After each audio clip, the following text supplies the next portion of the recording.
So as we heard this morning from the keynotes, sort of hope about the future, then we moved on to collaboration. We saw that that's a lot of different opinions, a lot of different constituents, but we heard some good voices. So with this one, wanted to talk about something a little bit more actionable, solutions-based.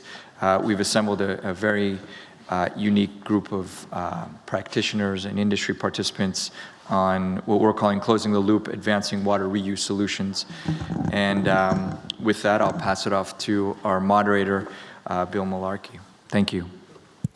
Great. Thanks, Alex.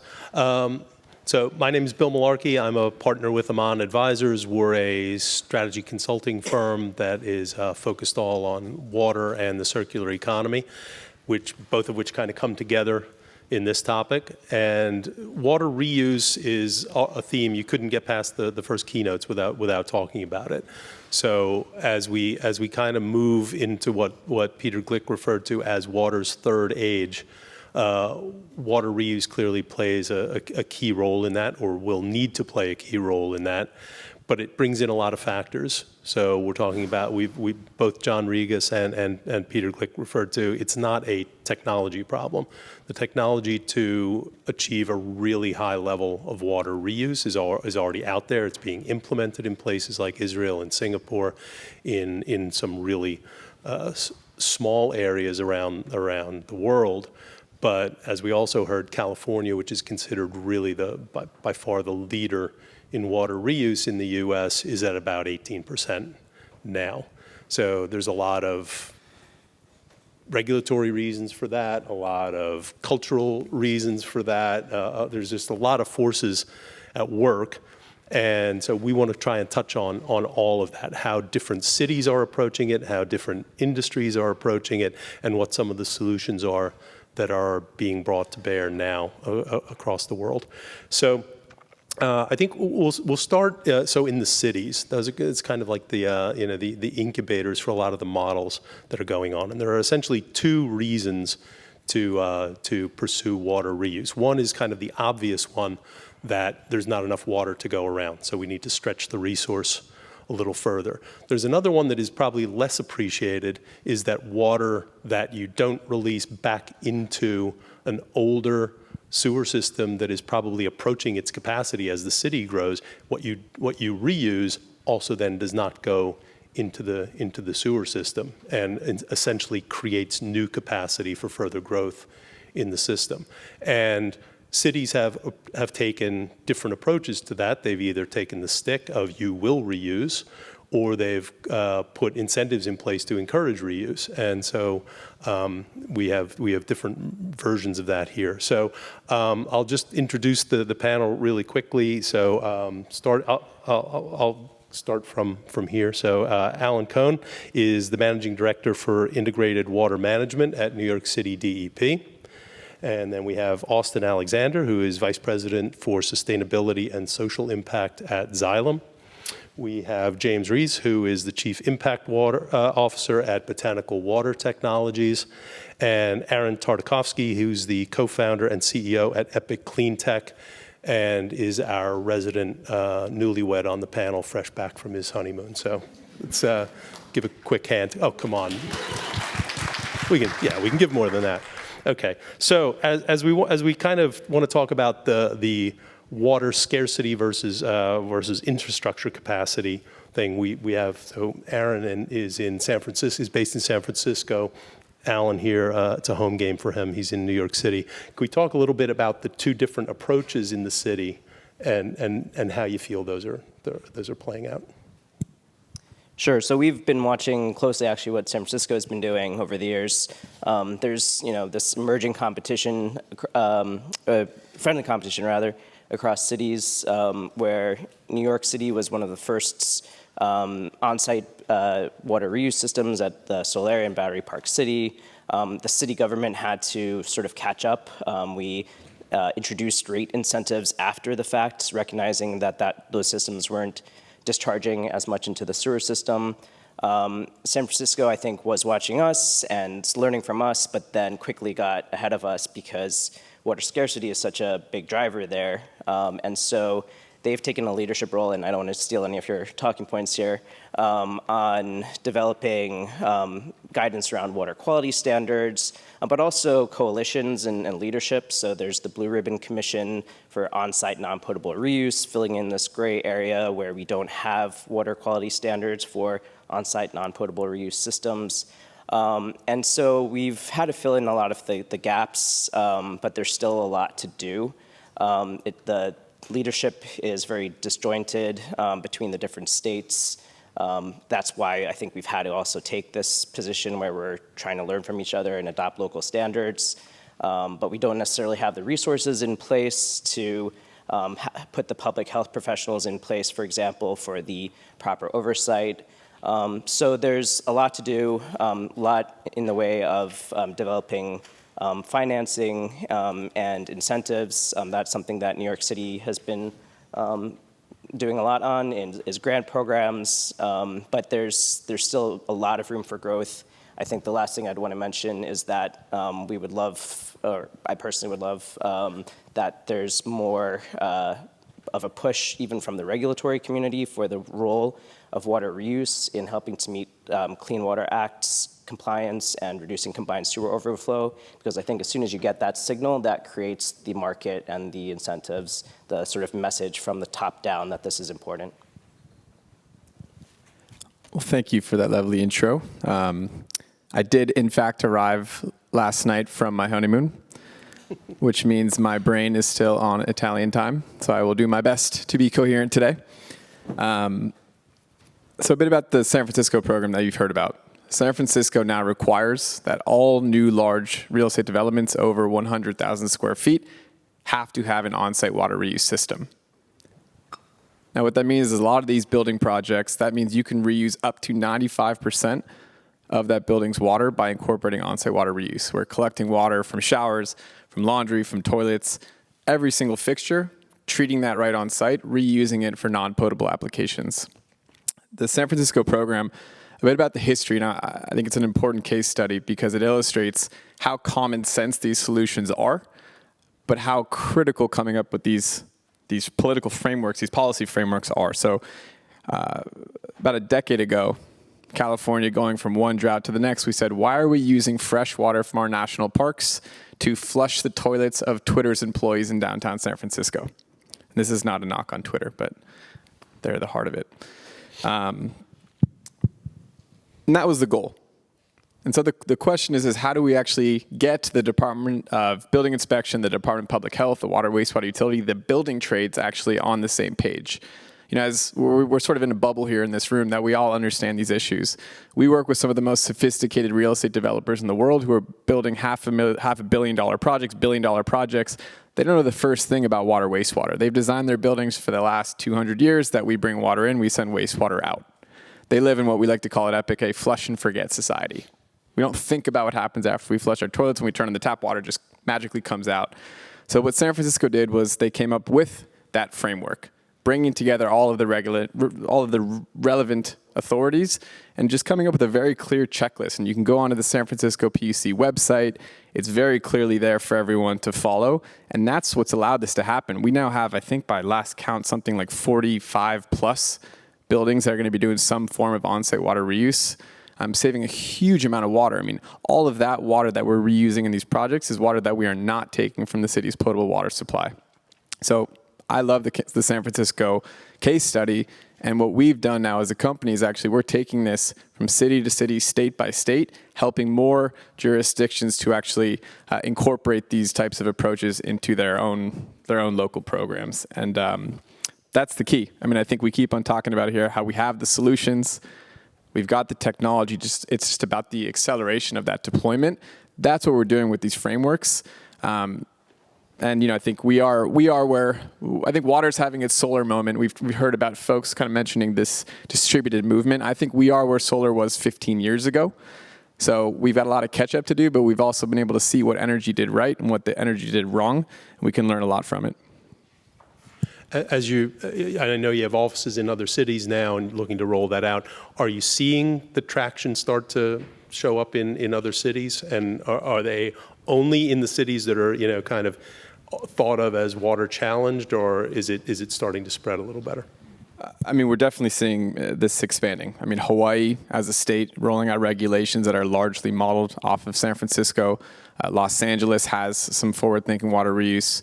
We're seeing more, states like Washington, Oregon, Austin, Texas recently launched a grant program to incentivize buildings to do this form of on-site reuse, so it'll become mandatory by the end of this year. So, I think we are very optimistic. Obviously, it's what we do, but we kind of we like to refer to this as the start of the water reuse revolution, and we're seeing it to really start going now.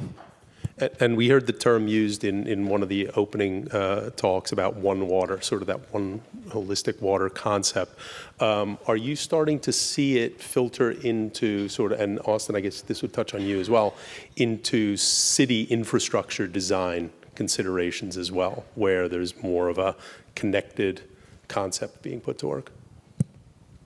Yeah, sure. The one water concept, I mean, how we often talked about it is, water is the original circular economy. And so we're seeing a lot more in the utility space. I think that comes quite naturally to utilities who are always thinking about from upstream source water to downstream.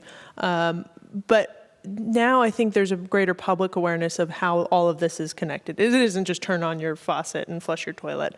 There is a connected system there. And so I think this one water concept is taking hold here in the US and around the world at a fast rate. And I absolutely agree. Especially when we have a one water utility like New York City, where we have water supply, stormwater, wastewater under one umbrella, it's really easy to recognize that you're getting benefits across all of those areas. There's also the energy piece. I think there's potentially more opportunity there from the thermal recovery side of things. So the pieces are there, the components are very much there. There was a comment in the last panel that resonated with me, though. To paraphrase, I feel like you do need a catalyst, a specific, leader, I think, in my mind, has to come forward and either require that these systems be put in place or add financial incentives into the pot. And that's something that we've been trying to do at the New York City Department of Environmental Protection. I would say there's a lot more that can be done in that area as well. Maybe just on that piece. So I'll share a little story about what happened in the San Francisco history. And this is not a story that you're going to read on the SFPUC website, but this was a meeting convened by one of our local elected officials who is really kind of pushing this regulation forward, Paula Kehoe, who chairs San Francisco Water. And she convened a meeting of sort of all the top players in San Francisco real estate, especially in the plumbing trades, the contractors. And it was in the back room of an old Honda dealership, just to set the scene here. So there's no windows, so it's a bit like a mafia thing. No, I'm just kidding, it's not that. But so we're all meeting there, and this is when they first proposed that this was going to be the new program. And unsurprisingly, the real estate folks did not jump up and say, great, we were hoping that there was going to be one more thing that San Francisco is going to make us do before we can build a project. There was a lot of opposition. It was, development's already hard enough, now you're adding one more thing for us to do. This program, making it mandatory, but also having that sort of that incentive as well, that grant program, was critical. Because now we have the first wave of projects that have actually done this. They've seen how it works, they see how to install these systems, they see how to operate it, and hey, by the way, they see that they're saving money. Now you have some of the biggest real estate developers in the country, folks like Related, headquartered here in New York, who are incorporating these into all their future projects because it's been de-risked. They've seen it done once. And that's why I think the regulatory piece is so critical to create these programs, because they're not going to do it on of their own volition. Even if there are the savings there, they're conditioned to do things the same way that they have for the last, again, decades. That's why these programs are so important to just kickstart this, all of this. Yeah, the local politics aspect of it is critical, obviously. It's a shame a meeting like that didn't happen back in Philadelphia when they were going to build the Comcast tower, sort of jewel of the skyline. Comcast was going to do the right thing, and they were going to go with waterless urinals until the plumbing trades got wind of that. they threatened to block the whole project. So there was a Solomonic compromise reached. It does have waterless urinals, but the whole building is piped, just in case they ever decide to go back to normal urinals. So go Philly. So let's switch over to industrial, one of the other big sort of water use drivers. So Austin, so at Xylem, you're dealing with obviously municipal, but you're busy on the industrial side as well. And we've heard that there's different drivers that motivate the cities. I would imagine that when you're talking with industrial customers, there's also a different set of drivers that motivate them as well. What are you seeing on that side? Yeah, so in the industrial space, I think we see three drivers. The first is regulatory. Okay, do what you got to do. The next is nice to have. It's part of their sustainability outreach. And I spend a lot of time in my role talking to sustainability leaders at other high water use companies about their water goals. And pretty quickly, we're moving into from nice to have to the must have. And the thing that was most telling, which is kind of an anecdote, but in the UN Water Week in March, there were so many high water use industrial companies there. Food and bev, textile, anyone who's relying on water as part of their business. And they were showing up, talking about what they're doing, making sure they're present because they see how critical it is. And we're seeing that this week too, how many industrial companies are here. And so it's coming a lot from the sustainability programs. They're setting their own targets. They're talking about water stewardship. They're doing the right thing in the communities where they operate because they see it as their business won't survive without it. That's Radhika mentioned earlier about how water has moved from being sort of an afterthought in the climate discussion to being like right there in the forefront of it. And I think that's part of the reason. It's like when there was talk about, your report on carbon, it all seems a bit far away and a bit sort of out there and you don't see it. When it's water, either you don't have enough of it to operate or suddenly you have a flooded out operation somewhere. That's pretty tangible. So it gets a lot more attention, like real attention. Yeah, it hurts a lot more. Yeah. So a bottom line issue instead of a theoretical issue. So James, you at Botanical, you're active in a very discrete subset of the industrial world. So just for those who aren't familiar, sure, tell us a bit more. Yeah, about we operate slightly differently in a different subsector. Our motto is "We grow water," and essentially what we want to do is impact the lives of 100 million people by 2025. It's highly aspirational. Maybe we'll slip over, but it's good to have big goals. So how do we do that? We have patented technology that sits alongside fruit and vegetable processes. So it could be citrus, tomatoes, lemons, oranges, sugarcane. And we capture the evaporative condensate that comes off that process. And we clean it to the highest grade of water, so that's drinking water. So what we can do is then allocate that water for its highest and best use. So it's a new form of recycled water. It's not industrial water. It's actually fruit and vegetable or agri water. So what we're finding is that with climate change, the muni issues that we're having around the US, access to clean water is a massive issue. So what we can do is actually provide clean drinking water to communities that need it the most. And we use sophisticated mapping technology to do that. And we work with corporates. So you're talking about corporates having aspirational goals to become water positive and actually to impact their communities. So we work with corporates alongside their NGO programs to ensure that we can allocate water not only within the US, but Mexico, India, and other regions as well. I just want to add one more. Tell us about some of the initial projects. Yeah. So one other thing we're doing is we believe that historically the matching of water has been very difficult. So trying to find a source of water that is available and matching that up with a demand, so that could be industrial demand, resiliency, gaining access to water for FMCG or CPG. It could be communities that don't have access to water. It's antiquated, it's paper-based, it's been hard to find the source, it's hard to get the contract in place, it's hard to get the delivery. So what we've done is, similar to other marketplaces and exchanges, is created a marketplace exchange alongside Fujitsu to actually enable companies to come onto our system and quickly identify where there's new sources of water are. So we want to de-frictionalize the complexity that's existed in water for the last 100 years. So you're taking it a step beyond in some of these cases to it becomes an outside the fence water reuse. So I think we're in a lot of, in the other cases we were talking about, it's sort of on-site reuse, and I think that's still mostly the case in most industrial settings as well.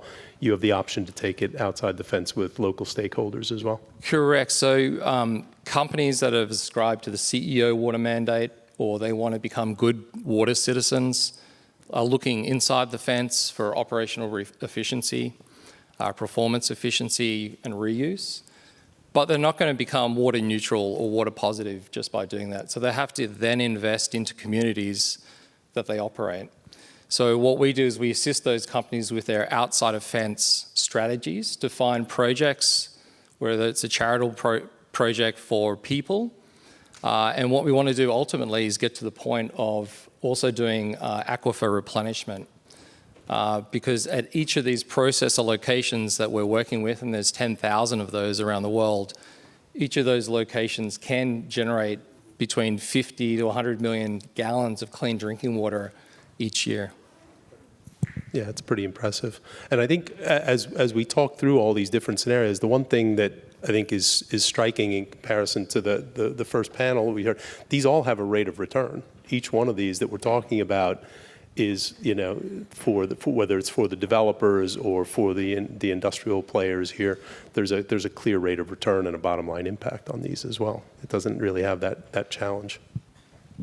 Definitely. I mean, unfortunately, there has to be a rate of return with anything. I mean, it's even with providing water, the human right of drinking water, there needs to be a rate of return to shift the capital to be allocated for that project. Yep. And what we're doing is, because we're creating a new source of clean drinking water in either water contaminated or water scarce areas, there is the interest to secure that water.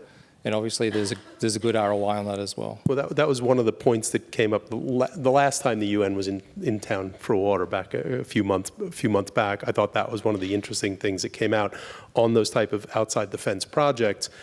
Industrial players are starting to realize that there is a tangible impact, whereas previously you would talk about getting clean water to the neighboring community or providing for sanitation or putting a wash program in place. It's the right thing to do. It's not only the right thing to do, but they're seeing a payback to them because that is the community their workforce lives in. So there's less sick time, there's healthier employees, there's just a better community that they work in as well. Are you seeing, we talked about the difference or the challenges in that push and pull between the private sector and the public sector when we were at the sort of the municipal level. But it sounds like here across all of this, there is a pretty good sort of work between the two sectors that's pushing this forward at this level. Would you all agree? Okay. Yes, I think, and I'd love to hear Alan's view on it, but we're certainly seeing, these two come together more. Here in the US, Water Environment Federation, the other WEF, just had their first circular water economy conference in July, which invited many industrial users, and it was pairing up utility leaders with industrial water leaders in a way that I don't think has happened as systematically before. And so I think we're entering a new phase where both sides are seeing they need each other. Yeah, and I think, we've, in New York, we've sort of followed some of the lead from some of the developers that have been mentioned that are putting in water reuse, in part because they've had practice in other cities like San Francisco, and so they see that there's an opportunity, beyond the cities that are pushing it. But then they need to figure out who to talk to in city government, especially when there's no clear ownership. There's the utility, there's Department of Buildings, there's the Department of Health. So someone, again, DEP has been trying to play a bit of this role, has to step up and take that leadership role. And that's just another instance where I see that we've been doing this from the bottom up in a lot of cases, but we do need a top-down push as well. Once there's recognition of it, I'll say it again, as a regulatory compliance tool and a push for that. Then I think engaging at the state level will be important as well. The less we can sort of, the more we can clear up the confusion around who's in charge, what are the water quality standards. It's a really complicated landscape, and I'd be interested in hearing more also, what that looks like across when you're navigating different states as well.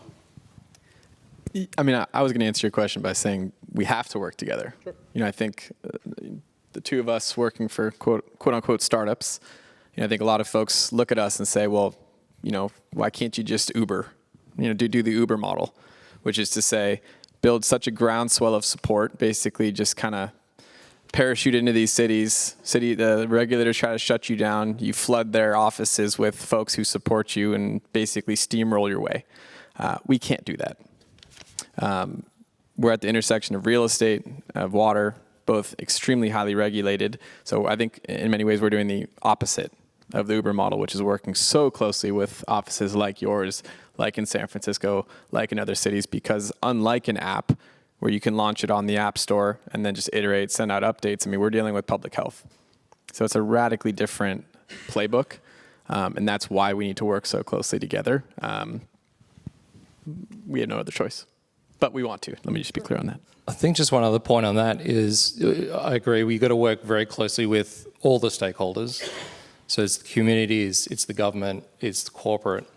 But one challenge or one barrier that we do come up against in a startup model is basically education of something's new. So with new technology comes questions, skepticism, prove it to me again, let's do a pilot and get it in place. I think there needs to be a paradigm shift within government organizations to align themselves with corporate innovation. Mm-hmm. So within corporate innovation, you have technology, CTOs and other people within the corporate structure. There may be a similar role that's required within government. So you can both talk the same language, and so we can accelerate the adaptation of some of the new technologies that are coming through. I think your boss kind of takes that role on himself, right? He's a man of many hats on kind of innovating that. He's an interesting guy.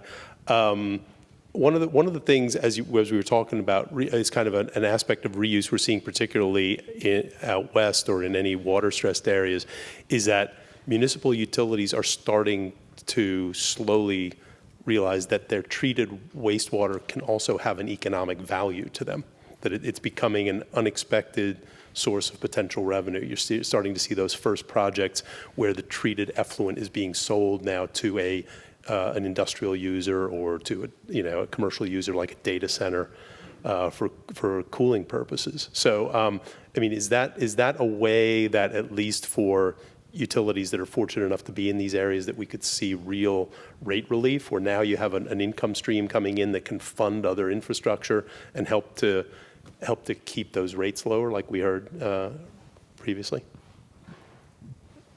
I think it's not only a question of a new revenue stream, but it's also looking at other areas of where the utility is looking to invest money and saying, well, actually, maybe instead of building a new centralized facility, we can instead incentivize these decentralized folks to get us to our water recycling goals without having to put in a new facility and digging up streets and messing up morning commutes and all the sort of economic impacts of that. That's what happened in San Francisco. And to go a step further, where you may have that investment may be done by the private actor who just wants that water. It's like send that wastewater to me. I'll treat it to my level, and I'll put that plant in there. Yeah, look, in places like Hawaii, we're talking to them now about turning water reuse into a community benefit, where in some cases we are recycling so much water in these projects that we can't possibly reuse all that water within the project itself. So can that be used for the golf course next door? Can that be used for a public park? Can be used for sidewalk, washing down the sidewalks. There's all sorts of different ways we can do that, but a lot of times you do run into regulation. Well, the water can't leave the site, and then there's a lot of different sort of regulatory challenges that are not blockers. They are blockers now, but they're minor things that we can overcome to get a lot more creative in how cities are designed. And so what is the chance that for some sort of, I imagine there are jurisdictions where that regulation looks a lot better and they're thinking ahead often because they've had to. What are the chances for good knowledge sharing and importation of best practices into other jurisdictions? I'm guessing you see this across multiple jurisdictions. So are there good things happening there, or does it look like it's going to be a long sort of bumpy road to get there? Mixed. I think in general, and I go back to this kind of circularity concept, that even things like wastewater treatment plants and capturing the methane for energy production, it just makes sense. It's a resource that is there that's not being utilized. Thinking smarter about effluent, where it's going, again, it just makes sense. You have a resource somebody wants, figure out how to use it to your benefit. And in some jurisdictions, yes, regulatory is playing a big piece, absolutely. But it's, once somebody has a will to really push that forward, you're seeing communities that are really doing cool things with not only their potable reuse, but their energy production off their wastewater treatment plants, and really thinking about what they have as a resource rather than just a service they're providing. Can you say the question again? It's sort of the regulation, especially around sort of what you can do with reuse water.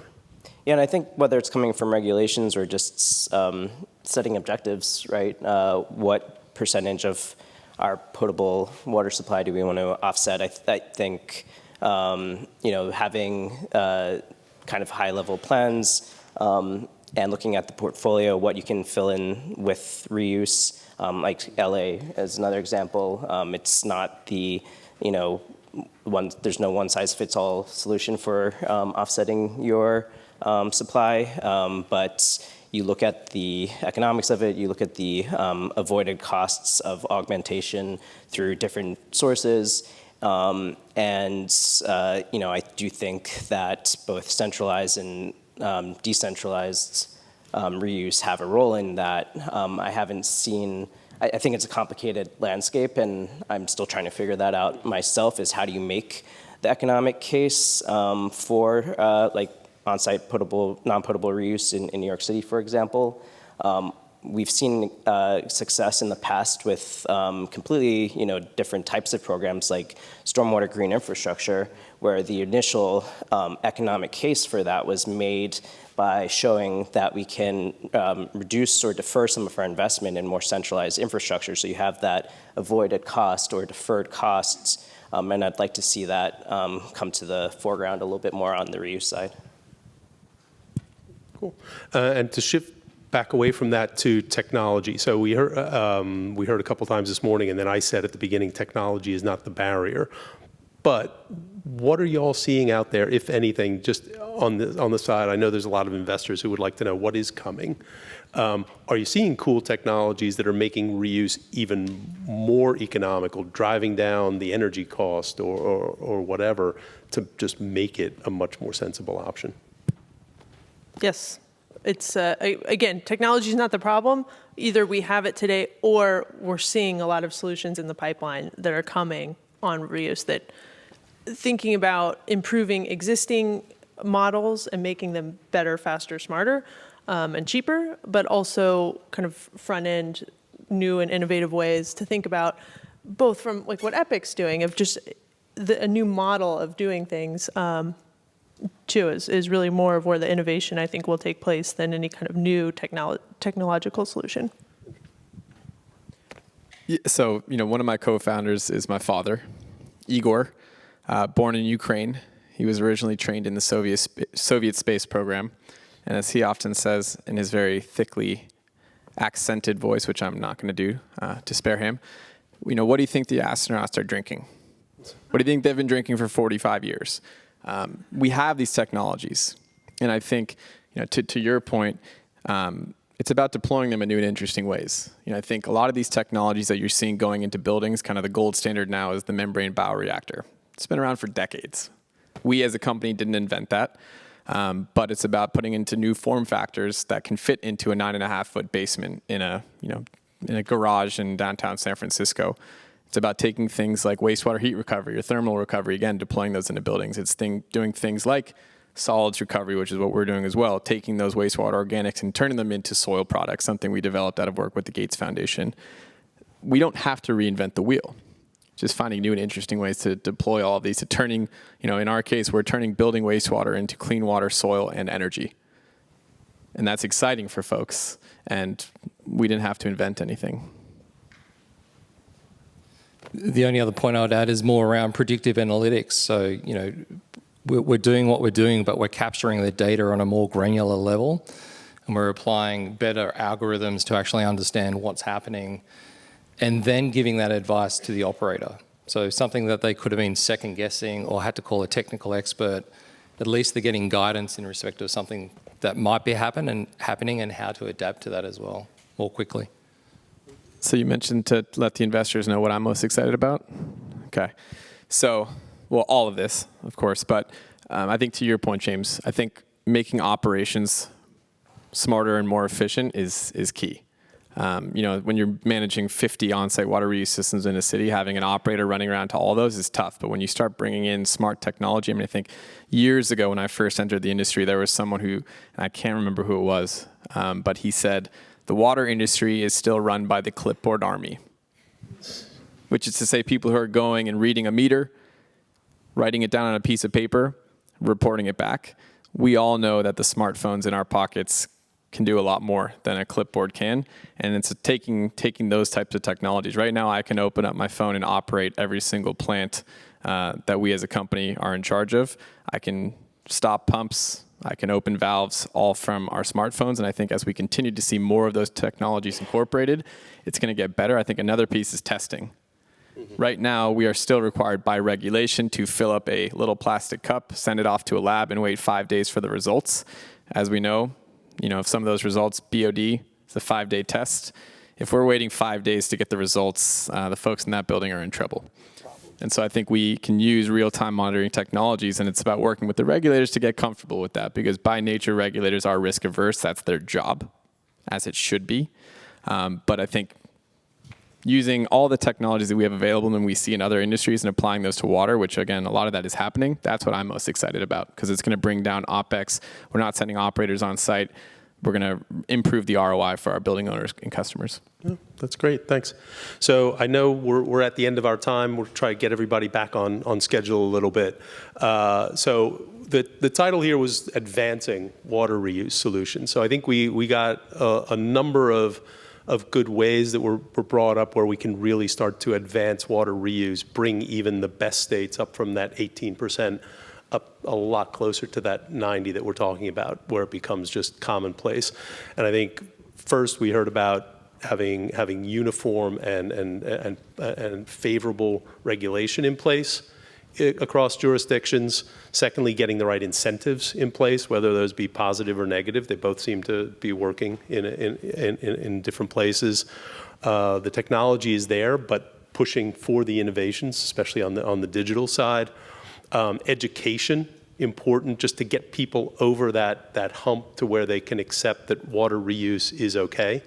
Get the yuck factor out of it, and get people to know that if you live in a city that's downstream of other cities, you've been living with reused water all your life. That's just a fact.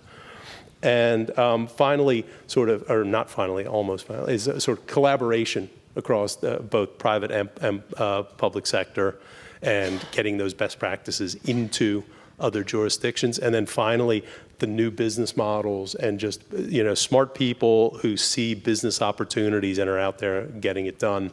I think that's the way this is all going to get solved and how we'll reuse these. So thanks to the panel. That went by really quickly. Really good stuff. So thanks.